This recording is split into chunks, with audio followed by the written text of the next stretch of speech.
ओम श्री साईराम।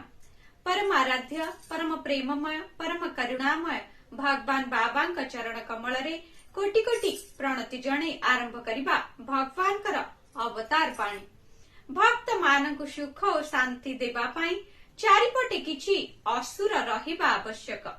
शिशु को खुशी रखिबा पाई मां ता चारिपटे अनेक मिठेई बिस्कुट और खेलना रखि थाए।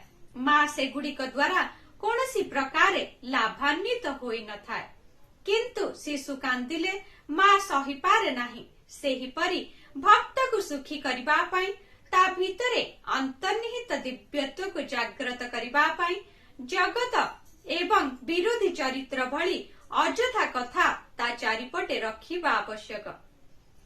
शुभ सकाळ, आपणकर दिनटी मंगलमय हे। जय साईराम।